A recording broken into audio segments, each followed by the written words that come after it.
Melalui kuasa hukum tersangka tindak pidana pencucian uang, Febri Adriansyah mengajukan dua peradilan sekaligus kepada Kejaksaan Agung dan juga kepada Polri. Apakah pra-peradilan ex-Jampitsus Febri Adriansyah strategi tepat dan akan dikabulkan hakim? Seperti apa Komisi Kejaksaan menanggapinya? Dan untuk membahas lengkapnya lebih lanjut telah bergabung bersama kami Komisioner Komisi Kejaksaan Nur Rohman dan kuasa hukum Febri Adriansyah Pak Hermawanto. Selamat sore Pak Nur Rohman dan Pak Hermawanto. Selamat sore. Selamat sore, Mbak Raisa. Ya, saya ke Pak Hermawanto terlebih dahulu. Pak Hermawanto, ini kenapa Pak Febri memilih mengajukan dua pra-peradilan sekaligus? Apa memang karena dua objek sengketanya itu berbeda atau ada alasan lain? Salah satunya adalah karena objeknya memang berbeda. Ini kan ada penetapan tersangka dalam perkara TPPU, tapi juga ada perkara yang berjalan sebelumnya. Jadi ketika proses dari tingkat kepolisian di Polda Metro Jaya, kemudian muncul ada Kortas Tipikor gitu, maka di situ kan juga ada berbagai tindakan hukum yang dilakukan oleh aparat penegak hukum, oleh rekan-rekan kepolisian di Polda dan di Kortas. Dan juga adalah kemudian ada penetapan tersangka juga gitu kan oleh teman-teman di Polda Metro Jaya. Kemudian muncul di Kejaksaan Agung juga ada penetapan tersangka, bahkan juga ada penahanan. Jadi dua hal yang berbeda ini, dua objek yang berbeda, maka salah satunya kami ajukan gugatan pra peradilan dengan dua cara gitu ya, dengan dua kali gitu. Oh, berarti ini memang tidak bisa digabungkan seluruh keberatan dalam satu permohonan begitu ya Pak? Ya bisa-bisa saja sebenarnya karena tidak dilarang juga gitu ya. Tapi menurut kami dari hasil kajian tim lawyer, gitu, tim advokasi, kami memilih cara itu. Kami akan melakukan gugatan untuk dua peristiwa hukum sekaligus dengan cara dua jenis pra-peradilan gitu. Baik. Saya ke Pak Nur Rohman. Pak Nur Rohman, ini dengan dua pengajuan pra-peradilan yang diajukan oleh tim kuasa hukum dari Febri Adriansyah, Komisi Kejaksaan melihatnya seperti apa nih Pak? Ya, permohonan pra-peradilan itu merupakan hak konstitusional setiap warga negara sebagai instrumen kontrol terhadap tindakan yang telah dilakukan oleh aparat penegak hukum. Namun demikian harus kita ketahui bahwa putusan pra-peradilan nantinya tidak menentukan bersalah atau tidaknya seseorang, melainkan menguji legalitas tindakan dari APH, dalam hal ini penyidik, baik penyidik di kejaksaan maupun penyidik di kepolisian. Dengan objek sengketa tadi, objek gugatannya yang telah disampaikan oleh pengacara dari tersangka. Tentunya kita harus menghormati dan mengawal proses tahapan yang sudah diatur dalam hukum acara. Baik. Nah, ini kan yang menjadi persoalan utama yang dipersoalkan oleh tim kuasa hukum dari Pak Febri Adriansyah ini adalah terkait pengalihan perkara dan juga penetapan tersangka ya. Apakah Komisi Kejaksaan ini sudah memeriksa apakah seluruh prosedur penyidikan terhadap Febri ini sudah sesuai dengan KUHAP atau bagaimana nih Pak Nur Rohman? Ya, sejak awal kasus ini mencuat ke publik, Komisi Kejaksaan telah membentuk tim khusus untuk melakukan proses pengawalan perkara ini agar dijalankan sesuai dengan hukum acara.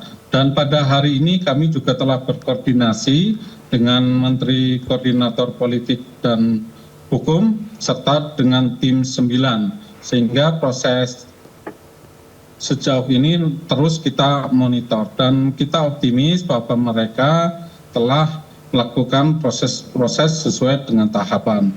Namun demikian tentunya ada pendapat yang berbeda dari tersangka dan koridornya adalah di Prapit. Itu hukum acara sudah mengatur hal itu, sehingga kita tunggu prosesnya seperti apa agar dialektika di publik bisa berkesudahan. Baik. Saya kembali ke Pak Hermawanto. Pak Hermawanto, ini kan ada dua pra-peradilan yang diajukan ya.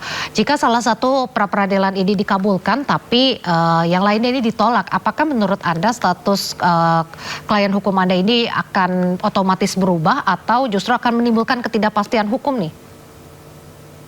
Ya, tergantung permohonan mana yang dikabulkan dan tergantung permohonan mana yang tidak dikabulkan. Kan begitu prinsipnya.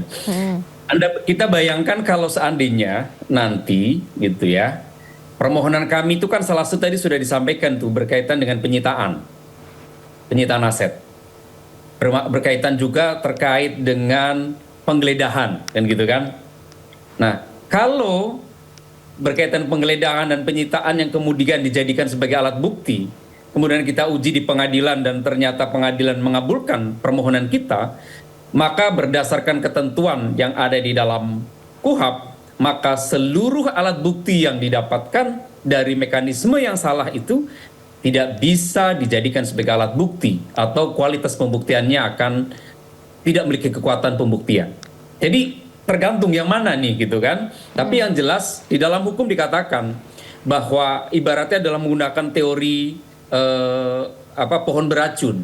Kalau asal muasal awalnya itu sudah salah, kalau tata cara mendapatkan barang bukti itu salah, maka seluruh objek alat bukti itu menjadi tidak punya kualitas pembuktian.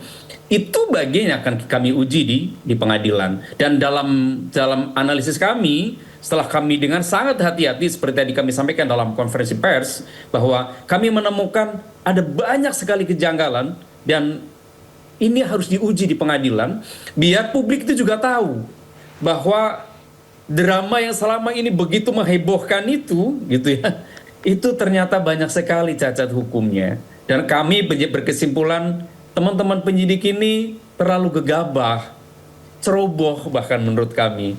Ini kita harus tata bersama gitu ya, agar ke depan penegakan hukum itu menjadi lebih baik. Itu salah satu proses pembelajaran kita. Tadi disampaikan oleh Pak Zainur, memang mekanismenya itu ada di di Pak Nur Rahman, bahwa mekanismenya memang ada di pra peradilan, dan kami akan melakukan uji itu dalam waktu dekat ini kami daftarkan. Baik, Pak Hermawanto, tadi kan Anda mengatakan bahwa memang ditemukan banyak kejanggalan nih, tapi ke pokok perkaranya dulu kan yang diajukan pra peradilan mempersoalkan dalam pengalihan penyidikan dari Polri ke Kejagung ya, dan juga tentang penetapan tersangka. Ini bagian mana atau pasal mana dalam KUHP yang dilanggar? Baik, ini salah satu saja ya, salah satu saja.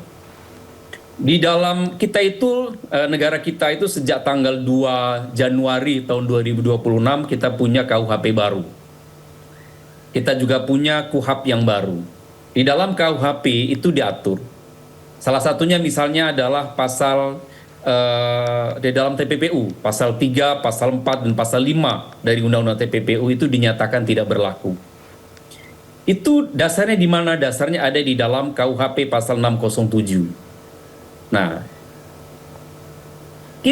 kemudian kita rujukan juga misalnya di ketentuan pasal 3 KUHP, itu ada asas lex faverio.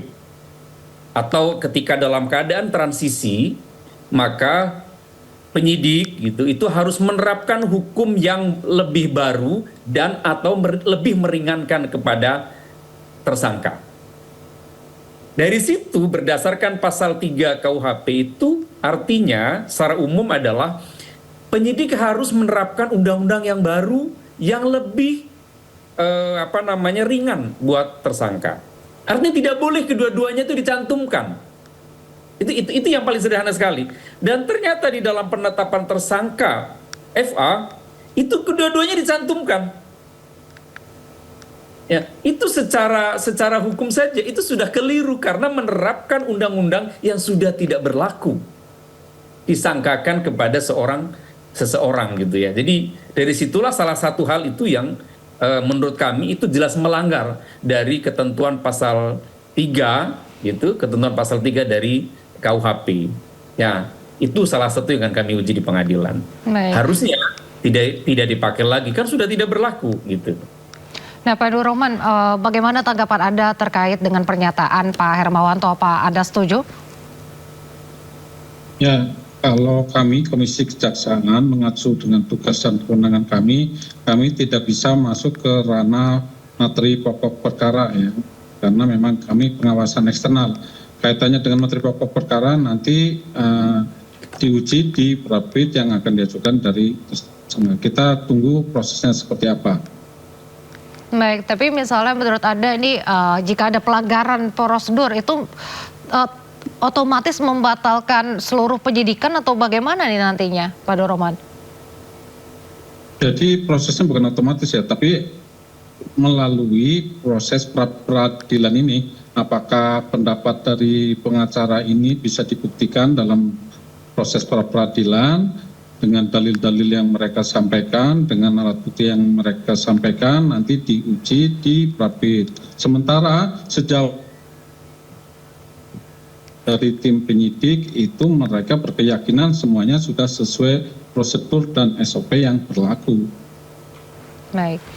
Pak Durrahman, Pak Hermawanto dan juga pemirsa, tim advokat Febri Adriansyah mengaku telah menemukan bukti bahwa penahanan kliennya melanggar pasal 100 ayat 5 KUHP yang baru. Mari kita simak pernyataannya.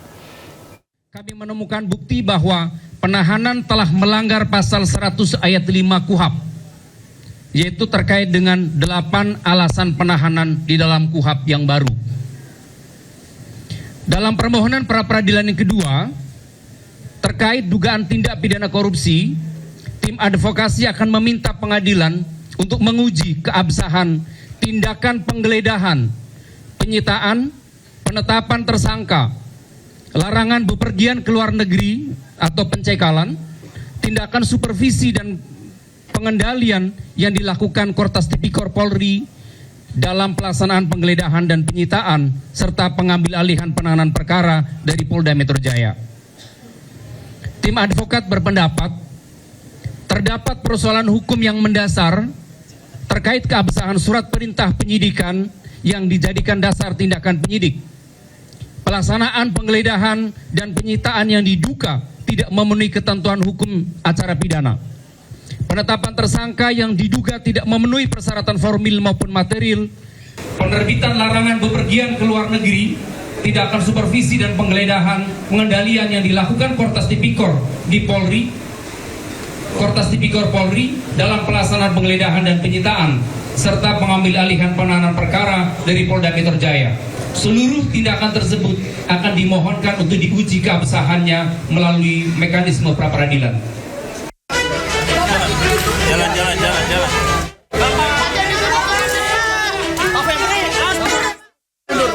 Setelah menjadi tersangka dan ditahan, perlawanan demi perlawanan terus dilancarkan Febri Adriansyah. Salah satunya, pertanyakan dasar penetapan dirinya sebagai tersangka tindak pidana pencucian uang. Kuasa hukumnya menilai selain alat bukti yang digunakan penyidik tidak jelas, penyidik juga tidak bisa membuktikan predikat crime atau tindak pidana asal yang dilakukan oleh Febri Adriansyah. Tidak jelasnya predikat crime atau tindak pidana asal dari pencucian uang ini. Kalau bicara soal TPPU, pertanyaan pertama adalah itu emas milik siapa? Nah, ini kan harus dibuktikan oleh penyidik. Undang-Undang 8 2010 tentang pencucian uang itu disebut ada 25 jenis tindak pidana asal atau predikat crime. Kalau salah sumber dan asal usulnya, maka bisa keliru sampai di ujung. Pendapat bertolak belakang disampaikan pegiat anti korupsi Herdiansyah Hamzah. Hamzah menyebut tindak pidana asal atau predikat crime tidak wajib dibuktikan terlebih dahulu. Namun cukup dengan ditemukannya 2 alat bukti yang cukup. Jadi di dalam Undang-Undang Tindak Pidana Pencucian Uang itu disebutkan eksplisit bahwa tidak diperlukan pembuktian tindak pidana asalnya terlebih dahulu atau predikat crime untuk melakukan proses hukum terhadap dugaan tindak pidana pencucian uang. Jadi logika yang selalu mengatakan harus terlebih dahulu membuktikan predikat crime-nya itu saya kira juga keliru. Karena tidak dibutuhkan putusan peradilan mengenai predikat crime-nya untuk mengusut tindak pidana pencucian uang. Ya, saya ke Pak Hermawan. Pak, tadi kan dikatakan oleh pegiat anti korupsi Pak Herdiansyah kalau misalnya tidak perlu mempermasalahkan terkait dengan predikat crime. Hanya perlu 2 alat bukti untuk bisa memproses hukum terkait dengan TPPU. Ini apakah Anda setuju atau bagaimana nih Pak Hermawanto menanggapi hal tersebut? Ya, saya ingin masuk dari apa yang akan kami uji di pra-peradilan, gitu ya. Jadi yang kami salah satu permasalahan di pra-peradilan itu adalah ketika seseorang, Pak FA ini menjadi tersangka dalam satu sprindik. Satu penetapan itu adalah dia menjadi tersangka dugaan tindak pidana korupsi dan juga menjadi tersangka dugaan TPPU. Itu salah satu yang akan kita uji di pengadilan.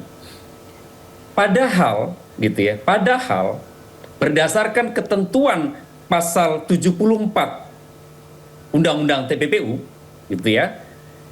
Ayat 2, mohon maaf, penjelasan itu mengatakan begini nih. Ini penjelasan yang saya ingin saya bacakan. Penyidik tindak pidana asal dapat melakukan penyidikan tindak pidana pencucian uang apabila menemukan bukti permulaan yang cukup terjadinya tindak pidana pencucian uang saat melakukan penyidikan tindak pidana asal sesuai kewenangannya. Rumusan ini jelas mengatakan apa? Saat melakukan penyidikan tindak pidana asal. Artinya apa? Artinya sudah ada tindak pidana asal terlebih dahulu, gitu ya, baru pada saat proses penyidikan itu, jadi sudah ada seperindik pidana asal, baru kemudian muncul dalam proses itu ditemukan tindak pidana TPPU, maka itu baru dilakukan, gitu kan? Apakah mungkin, gitu, berdasarkan pasal 74 itu, kedua-duanya dilakukan dalam satu seperindik? Itulah yang menurut kami akan uji di pengadilan. Jadi ini kami berdasarkan pada dokumen yang kami miliki. Jadi hal-hal yang dilakukan oleh penyidik itu menurut kami ceroboh karena tidak begitu taat terhadap ketentuan peraturan perundang-undangan. Baik, saya ke Pak Nur Rohman. Ini saya jadi penasaran. Jadi kira-kira siapa nih Pak yang memerintahkan atau meminta pengalihan perkara dari Polri ke Kejaksaan Agung menurut Pak Nur Rohman? Ya, tadi juga kami telah berkoordinasi siang tadi dengan Ketua Tim 9, Pak Prof. Budi Margono, yang mana menyampaikan bahwa dalam waktu dekat atau pekan ini akan kembali memanggil Pak FA sebagai TSK.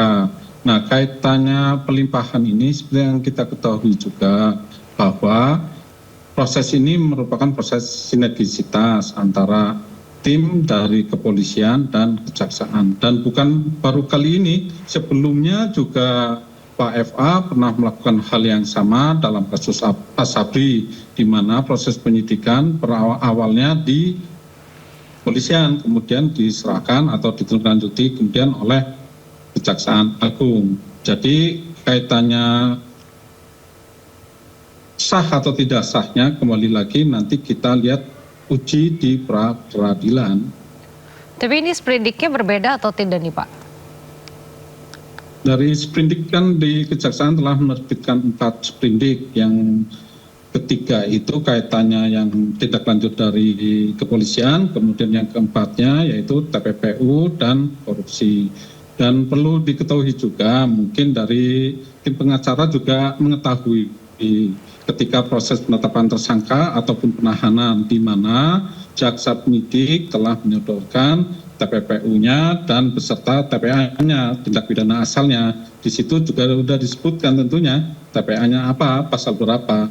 Itu kewenangan dari penyidik ataupun dari pengacara untuk menyampaikan hal itu. Sepengetahuan kami dapat informasinya bahwa predikat remnya juga sudah tertera di situ. Baik, Pak Rohman, ini kan yang menjadi tersangka adalah mantan Jampitsus ya, ada di institusi Kejaksaan Agung tadinya. Ini apakah Kejagung akan memberikan perlakuan khusus atau justru akan lebih keras atau bagaimana nih? Jadi perlakuan khusus itu seharusnya tidak mengenal perlakuan khusus karena semuanya sama di depan hukum. Dan kami selaku Komjak juga akan mendorong hal itu agar semuanya sama di depan hukum, semuanya dilakukan proses tahapan-tahapannya sesuai dengan hukum acara dan SOP yang berlaku di Kejaksaan. Baik. Saya kembali ke Pak Hermawanto. Pak Hermawanto, ini bukannya Mahkamah Agung dalam berbagai putusan ya itu menegaskan kalau pra-peradilan itu tidak memasuki pokok perkara. Nah, lalu bagaimana nantinya untuk meyakinkan hakim tanpa membawa perdebatan ke substansi perkara nih nanti? Ya, sesuai dengan kewenangan pra-peradilan itu kan terkait dengan upaya paksa ya. Situ ada tersangka sampai proses penahanan, penyitaan, dan lain-lain. Tapi perlu diingat juga bahwa ketentuan di dalam undang-undang itu tegas. Kalau berbagai mekanisme, tata cara, pengambilan, penyitaan, yang kemudian alat bukti yang dihadirkan di pengadilan, gitu ya. Kemudian itu adalah melanggar hukum, maka pra-peradilan kan akan mengatakan bahwa barang ini misalnya alat bukti A, alat bukti B, alat bukti C gitu, maka kan otomatis itu tidak bisa dijadikan sebagai alat bukti nantinya. Maka bisa saja bahwa pra-peradilan itu kemudian hanya berdampak pada prosedural gitu ya. Menurut saya tidak. Kalau pra-peradilan kemudian menyatakan bahwa proses penyitaan barang bukti itu cacat secara hukum, maka seluruh alat bukti itu menjadi rontok sebagai alat bukti. Karena apa? Karena tidak bisa memiliki kualitas alat bukti.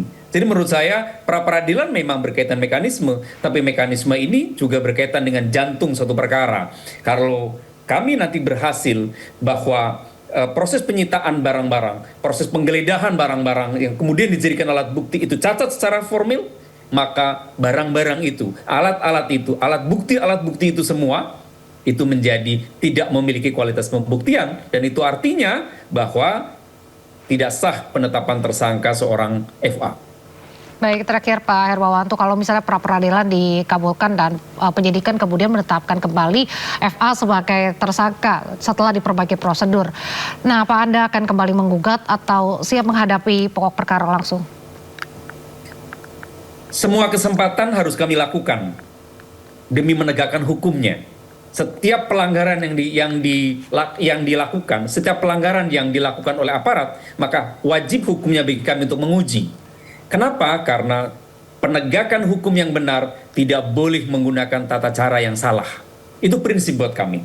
Nah, hari ini ketika kami mengambil kesimpulan, terus kemudian kami mengadakan konferensi pers, karena kami menemukan ada banyak sekali kejanggalan. Nanti mudah-mudahan publik akan menyaksikan bagaimana kami akan mengungkap di ruang pengadilan dalam proses pra-peradilan nanti, bahwa ada banyak sekali pelanggaran yang dilakukan secara formil oleh aparat. Dari level awal sampai level akhir. Ternyata kami bisa menemukan itu.